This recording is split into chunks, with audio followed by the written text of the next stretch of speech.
मंडळी, भाजप आणि शिवसेना यांची 3 दशकांची युती तुटली। राज्यात महाविकास आघाडीचा नवा प्रयोग झाला।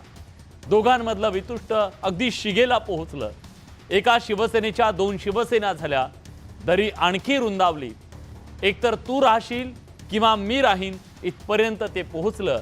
पण राजकारणात काहीही अशक्य नसतं आणि कुणी कुणाचा सदा सर्व काळ मित्रही नसतो आणि शत्रूही नसतं याची प्रचिती आपल्याला पुन्हा पुन्हा येते। गेल्या काही दिवसात भाजप आणि ठाकरेंमध्ये पॅचअपचे संकेत देणाऱ्या कितीतरी गोष्टी घडल्या। या चंद्रकांत दादा पाटलांचं चॉकलेट डिप्लोमसी होती, फोन कर्टसी होती। अभिनंदनाच्या बुकेच्या फुलांनी जुन्या नात्याचा दरवळ जाणवला नसला तरी अंतर कमी होताना महाराष्ट्रानं पाहिलं।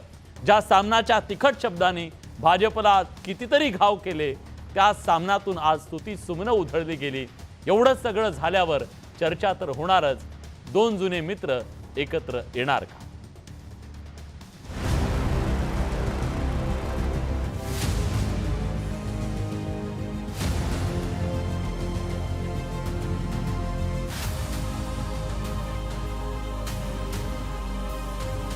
ठाकरेंच्या शिवसेनेचं मुखपत्र असलेल्या सामना वृत्तपत्रात देवाभाऊ अभिनंदन अशी ठळक अक्षरं दिसली आणि अनेकांच्या भुवया उंचावल्या।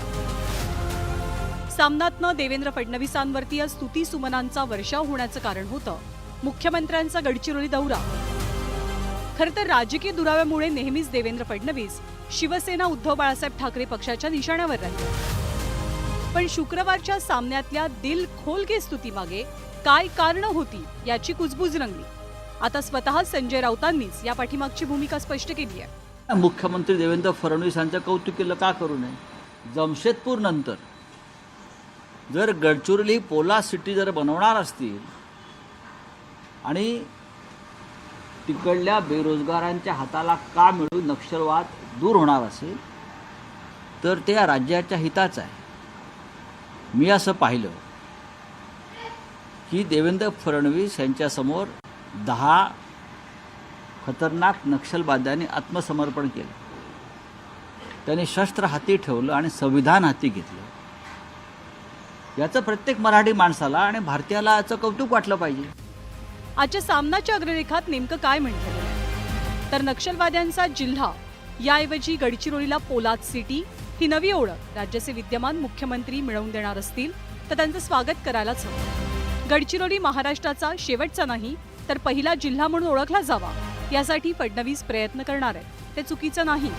बीडमध्ये बंदुकीचं राज्य असलं तरी गडचिरोली संविधानाचं राज्य येत असेल तर मुख्यमंत्री फडणवीस कौतुकास पात्र आहेत। आणि सामन्यातल्या स्तुतीवरती आलेल्या प्रतिक्रिया सुद्धा बोलक्या आहेत। आमच्याकरता आनंदाचा दिवस आहे।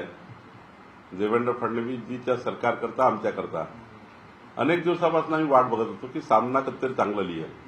यापूर्वी त्यांना चांगलं लिहिता आलं असतं। सामन्यातनं देवेंद्रजींचं कौतुक होणे हे आमच्या सरकारला, जे आमचं सरकार विकसित महाराष्ट्राकडे आम्ही घेऊन जातो आहे, त्याकरता आनंदाची गोष्ट आहे। देवेंद्रजींच्या नेतृत्वावर विश्वास ठेवून त्यांना माहिती आहे की आमचं पुनर्वसन होईल, आम्हाला पुढच्या काळामध्ये चांगलं व्यक्ती बनायला, चांगला माणूस बनण्याकरता संधी मिळणार आहे, म्हणूनच त्यांनी केलं आहे। आणि खरोखर ही गोष्ट कौतुकास्पद आहे। आणि सामनाने लिहिलं तर नक्कीच तुम्ही विचार करू शकता की देवेंद्रजींबद्दल जर सामना लिहित असेल तर देवेंद्रजींचं काम किती चांगलं आहे। अजून आगे आगे देखो होता है क्या, खूप चांगलं काम, खूप आदर्शवत काम 2014 ते 19 साली देवेंद्रजींनी केलेलं होतं। त्यानंतरही आपण बघितलं असेल आत्ताच्या 2.5 वर्षामध्ये पण खूप चांगलं काम केलं होतं एकनाथ शिंदे साहेबांच्या सरकारमध्ये सुद्धा। मी काय म्हणाले की पहिले फक्त मुख्यमंत्रीच ऍक्टिव्ह दिसत आहेत, मी पण तेच बोलले आहे, मी काय वेगळं नाही बोलले। सामनापेक्षा एकच माणूस या सरकारमध्ये मला ऍक्टिव्ह आणि मिशन मोड मध्ये दिसतोय, त्या व्यक्तीचं नाव देवेंद्र फडणवीस, तेच ऍक्टिव्ह दिसत आहेत। सामनातली ही स्तुती म्हणजे ठाकरे आणि भाजपच्या जवळीकीचे संकेत आहेत का याचेही अंदाज बांधले जाऊ लागले। गेल्या काही दिवसातल्या घडामोडींचा आढावा घेतला तर या जवळीकीची प्रचिती येते। हिवाळी अधिवेशनादरम्यान उद्धव ठाकरेंनी देवेंद्र फडणवीसांची भेट घेतली। आदित्य ठाकरे विविध कामांच्या निमित्तानं मुख्यमंत्र्यांना भेटले। मिलिंद नार्वेकरांनी रश्मी शुक्लांची नियुक्ती आणि वाल्मिक कराडच्या अटकेनंतर देवेंद्र फडणवीसांचं अभिनंदन केलं होतं। त्यामुळे पडद्यामागे काही घडतंय का? ही भाजप आणि ठाकरेंच्या पॅचअप मोडची नांदी आहे का? याबद्दलचीही चर्चा रंगली आहे.